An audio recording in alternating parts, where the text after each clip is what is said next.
Vamos a revisar otros temas de la contingencia. Chile Transparente y el Instituto Nacional de la Juventud presentaron un estudio acerca de la percepción de las y los jóvenes que tienen de la corrupción. Según dicho estudio, el 52% de las personas consultadas declara que la corrupción afecta su vida cotidiana. Para hablar del tema, estamos con María Jaraquemada, directora ejecutiva de Chile Transparente. María, bienvenida a Canal 24 Horas. ¿Cómo te va? Buenas tardes. Buenas tardes. A ver, lo primero lo decíamos en la presentación, María, el 52% se declara sensible a estas temáticas, que lo puede afectar la corrupción. ¿Esto es más alto respecto a otras edades? ¿Es una edad especialmente sensible a esto? ¿Cómo lo ven ustedes?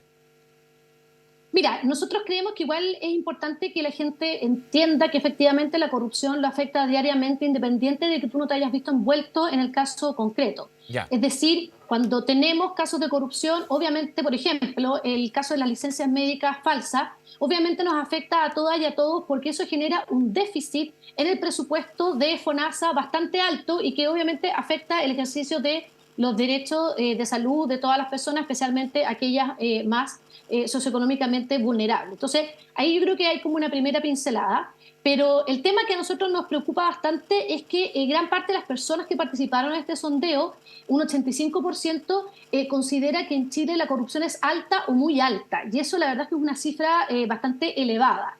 Y de hecho, ahí se le pregunta sobre la percepción de la corrupción en algunas instituciones, y por ejemplo, un 87% cree que los senadores y los diputados son muy corruptos, lo mismo un 84% con los alcaldes y alcaldesas, un 82% con carabineros, un 79% con los militares. Entonces, en general, hay una percepción de que hay mucha corrupción principalmente en las instituciones públicas.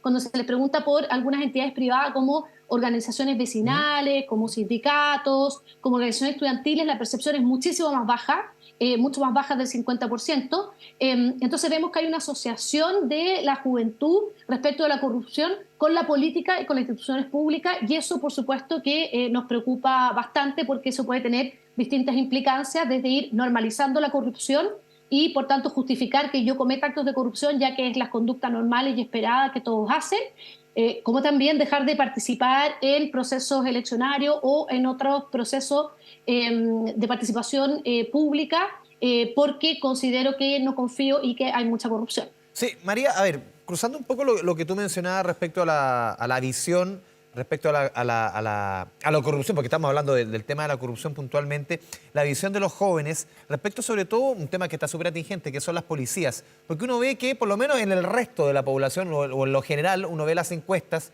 y la confianza, que es muy importante, hacia las policías, y en esto la corrupción tiene un elemento bien importante, ha ido creciendo, se ha ido recuperando con fuerza el último tiempo. Sí. ¿Por qué sientes que tú, y cómo lo ves desde tu especialidad obviamente, que en el caso de los jóvenes, por lo menos en esta encuesta, la confianza, por lo menos en términos de corrupción, hacia las policías, hacia carabineros, no mejora?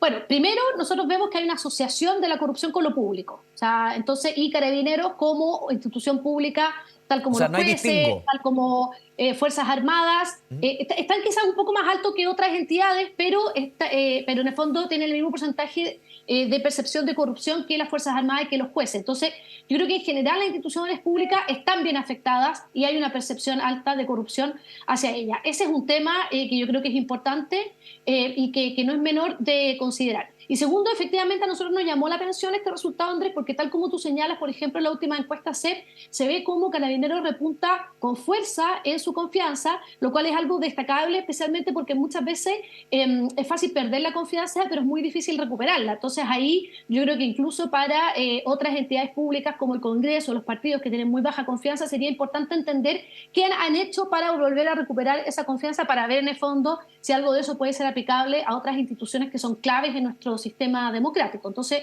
ahí hay un tema, pero efectivamente aquí nos llamó la atención, pero como te decía, acá la mayoría de las instituciones públicas están evaluadas como altamente corruptas, y lo mismo con actitudes que tienen que ver con el ejercicio de la función pública. Se hizo la pregunta sobre distintos tipos de actitudes o de acciones, si se consideraban ¿Qué es lo que corruptas, considera más como puede corrupto? ser. Exacto. ¿Qué considera usted corrupto?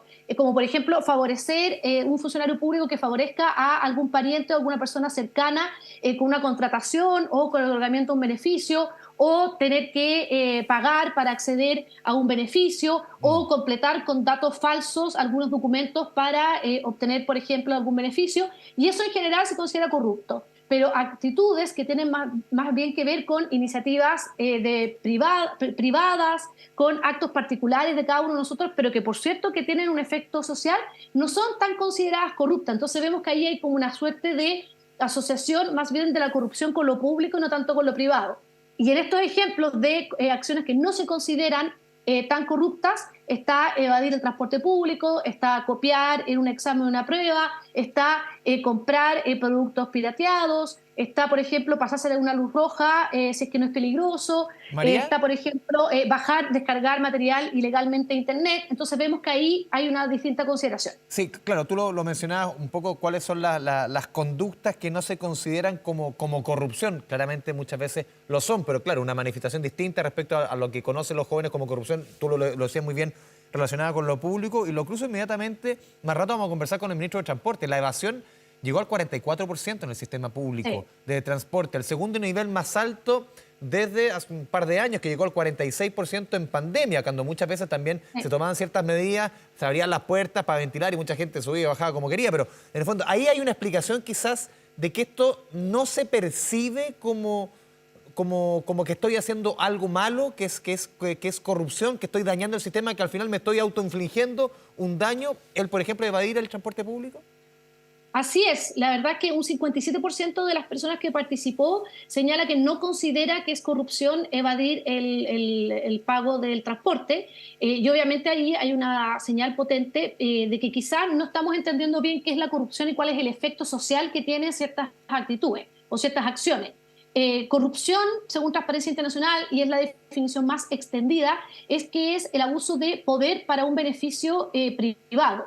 Es decir, yo abuso de una situación en la que tengo ciertas facultades, cierto poder de hacer algo para beneficiarme a mí mismo y pensando en mi interés personal y no en el interés general. Y claramente evadir el transporte Claro. se puede entender como un acto donde yo estoy abusando de una situación en la que puedo hacer algo y estoy perjudicando a todo el resto de las personas. Pero claramente eso no es lo que piensan la mayor parte Pero de las personas ¿es ese error de encuestadas. concepto, perdón, o doble estándar, derechamente? Yo creo que puede ser error de concepto y también el doble estándar, porque de hecho, si nosotros miramos también esta encuesta, en general hay una baja percepción de corrupción personal, pero no es la misma percepción que se tiene respecto del resto de la gente. Es decir, en general se dice, no, yo no soy corrupto, pero cuando le preguntas por el resto de la gente, se cree que el resto de la gente sí es más corrupta. Entonces, yo creo que, y eso generalmente lo vemos en distintos estudios, donde las personas te dicen como, yo estoy feliz, pero la gente es infeliz, mi situación económica es Claro. buena, pero la situación económica de todo el país es mala. Entonces hay ahí como una especie de disociación de lo que me ocurre a mí y lo que yo hago con lo que ocurre y hace el resto de las personas. Sí, ahí ustedes, no sé si lo midieron, pero ¿cómo lo ves tú?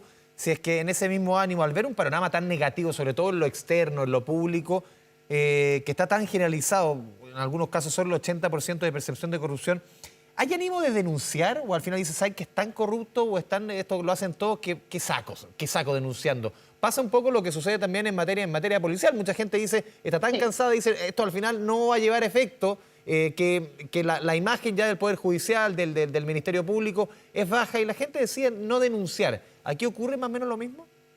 Sí, aquí ocurre lo mismo y en general la gente dice que no denuncia por temor a represalias, ¿ya? Ya. Hay tres razones por las cuales en general en Chile se responde que no se denuncia. Uno es por el temor a represalia, segundo es por creer que nada va a pasar, o sea, no va a haber ninguna consecuencia y por lo tanto a mí me toma tiempo y trabajo hacer una denuncia cuando no va a haber ninguna consecuencia. Y tercero es porque muchas veces las personas no saben a dónde acudir. Esas son las principales razones que salen tanto de este estudio como de otros que han hecho la Contraloría General de la República, por ejemplo, o el mismo Transparencia Internacional.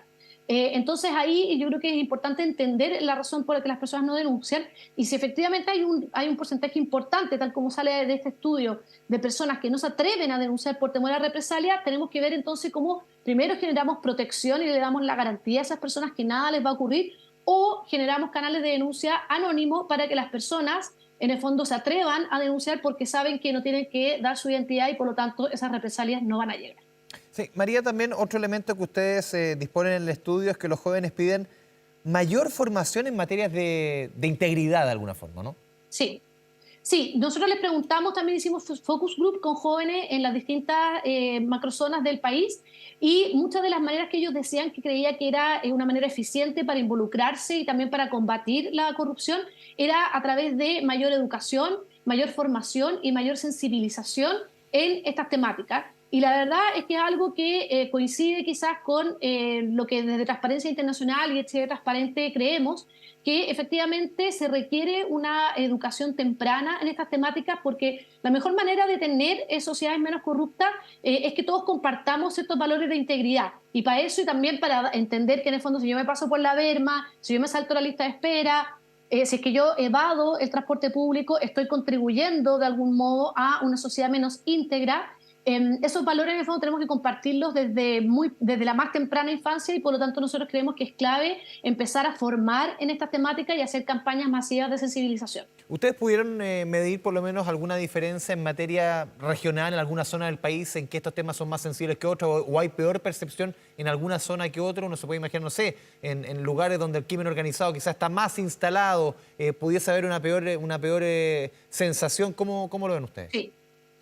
Vimos que, si bien a veces las cifras no son tan diferentes, especialmente en temas de género, por ejemplo, pero sí vemos que en la macrozona norte y en la región metropolitana hay una peor percepción de corrupción, una percepción de más alta corrupción que lo que hay en la macrozona centro, que es toda la zona centro menos la región metropolitana, y en la macrozona sur. Entonces ahí yo creo que hay alertas que levantar de que efectivamente esas dos zonas están teniendo mayores percepciones de corrupción que el resto del país. A ti en lo personal, para ir terminando, María, ¿te preocupan estos números? Sí, me preocupan mucho porque en general la mayoría de los estudios y las encuestas de percepción de la corrupción que se hacen te demuestran que Chile es un país que si bien se ha estancado en los últimos años en la lucha contra la corrupción, la verdad es que está bastante por sobre el resto de los países de la región y más bien tiene cifras similares a los países desarrollados de la OCDE. Entonces, claramente lo que nos están diciendo esos estudios es muy distinto a lo que nos dice la percepción interna. Entonces, claro, podemos tener esos estudios donde se buscan metodologías, etcétera, para medir esto, pero si nosotros mismos no nos estamos creyendo eso, bueno, algo está pasando y quizás tenemos que mejorar la transparencia, mejorar la rendición de cuentas y mejorar la comunicación para que esté un poco más alineada la percepción interna con esas mediciones que se hacen de acuerdo a distintos tipos de estándares. María Jara Quemada, directora ejecutiva de Chile Transparente, te agradecemos este espacio con Canal 24 Horas. Muchas gracias, buenas tardes. No, muchas gracias a ustedes. Chao, Chao, Andrés. chao.